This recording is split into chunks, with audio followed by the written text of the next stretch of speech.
Hey everybody, welcome to Hockey SKATEDOWN. Before we get into the video, I just want to say thank you to all my subscribers. If you want to join our hockey team, it's free. Click subscribe with the notification bell to all. Thank you all so much, and let's get started. I want to do a video on Brock Boeser. There's a lot of rumors going around about him possibly being traded. And I know it's a crazy rumor, but there could be a lot of truth behind it. So let's get into what was said. Rick Delawall recently tweeted out that on TSN's 1040, Matt Hischier said, "I'm told the Canucks are exploring the possibility is a key word, of trading Brock Boeser." Now, he talked about this basically because of the cap issues on their current contracts they have that are expiring, whether it's UFAs and RFAs, and, having to redo contracts like Hughes and Pettersson down the line as well. So it's going to get pretty pricey, and they're kind of up against the cap. They're currently sitting at $83.8 million to end this cap year, and next year's cap, they already said it's going to be $81.5 million. So they're going to have to do a lot of moving around and really questioning who they want to keep. So that's where this comes into play. Their UFAs for this year are Tyler Toffoli, Chris Tanev, Oscar Fantenberg, and Markstrom. And Markstrom had a really good year in net, and they want to bring him back because he showed he's worth it. Tyler Toffoli was another one. They brought him during before the trade deadline, and they liked what he had to offer. And they really want to re-sign him, but he's going to have Boeser and him, they can't afford both. And their RFAs for this year, Jake Virtanen, Tyler Mott, Gaudette, and Troy Stecher, amongst others. So they do have a couple of big names that they want to keep around. Question is, they also have a lot of bad contracts. They have Louis Eriksson, they have Sutter, they have Roussel and Beagle. Now, with those contracts, a couple of them still can be, played through the team and, worked out as they expire. But the one big one is Louis Eriksson, and I'll get back to that as well. Vancouver doesn't have a first-round pick or a second-round pick this year.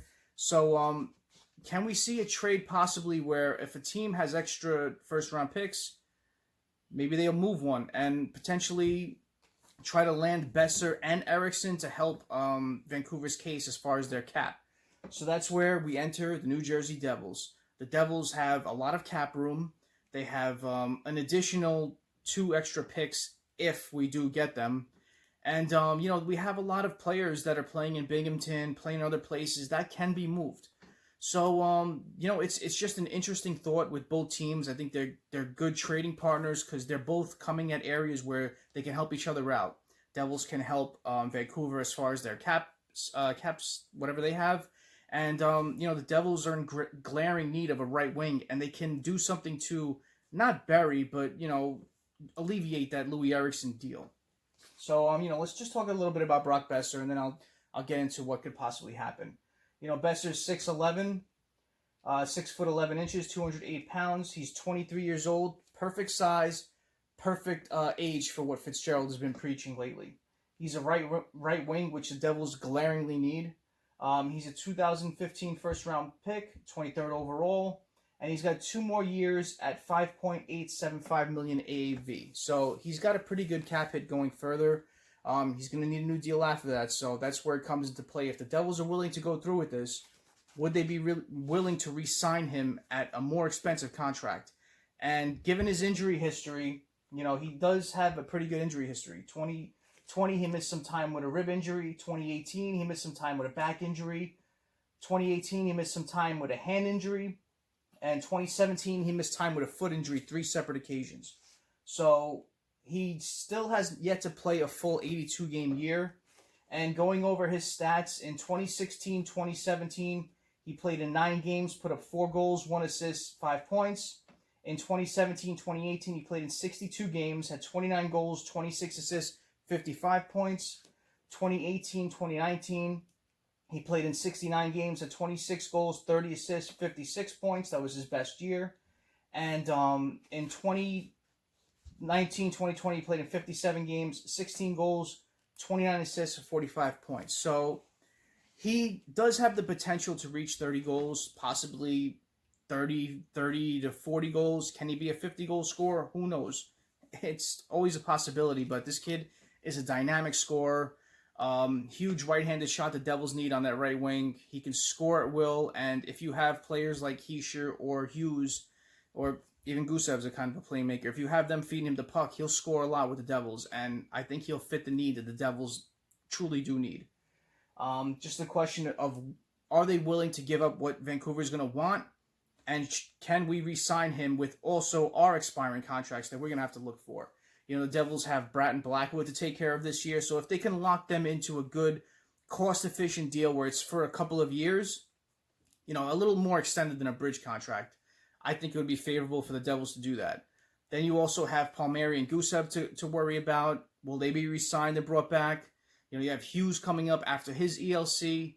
So, and then you have Smith with his ELC. If he does make the team this year, he's got 3 years on his ELC as well. So you have a lot of question marks going forward with both teams in regards to if they're willing to make the move to sign him to an extension when his current deal is up. And, you know, the thing with the trade that can be favorable for the Devils is Louis Eriksson's deal has a lot of stipulations. You can't just simply trade for him and buy him out or something like that. You're going to have to see if it's worth it for your team to do. So in 2019-2020, he has a no-trade clause. His cap hit was $6 million. His signing bonus was $4 million, and his base salary was $1 million, and his total salary was $5 million. In 2020-2021, he's got a modified no-trade clause. Still got a cap hit of $6 million. His signing bonus is $3 million. His base salary is $1 million. And his total salary is $4 million. And 21-22, he's got, again, a modified no-trade clause. His cap hit is $6 million. His signing bonus is $1 million. His base salary is $3 million. And his total salary is $4 million again. So what this means is he receives money through signing bonuses. His contract is basically buyout proof. And his signing bonuses can't be bought out. Only his base salary. So Vancouver, it's not worth it for them to buy him out, as they're still only saving about $1 million off their books, $1 million or so off their books, and the Devils can afford that luxury. They can trade for him, and if they want to put him in Binghamton, they can do that. You know, they have the money to pay him whatever they have off of his current deal. So that's where it makes sense for the Devils. I think Vancouver, if you're trading Boeser alone, you're going to get a ton of assets. So is it worth it to trade him and get whatever you can, or is it worth it to trade him, attach one of these bad contracts, and get less back? That's the big question with Vancouver. They have a wealth of prospects coming up, and they have a lot of good players in their system. So it's one of those questions where it's hard to see Boeser moved, but there's a lot more behind this that goes behind it. Because if the Devils just go to trade a lot of assets for Brock Boeser, I don't want to do that. I really don't. It's going to take a lot to get him. But if Vancouver attaches someone like, and I don't think they're going to attach Sutter, Roussel, or Beagle. If they truly want to get all the money off their books, they're going to try to attach Eriksson. So you may see teams trying to add a Sutter, ask to add a Sutter's deal, because his is only 2 more years at $4.375. Roussel has 3 years left at $3 million.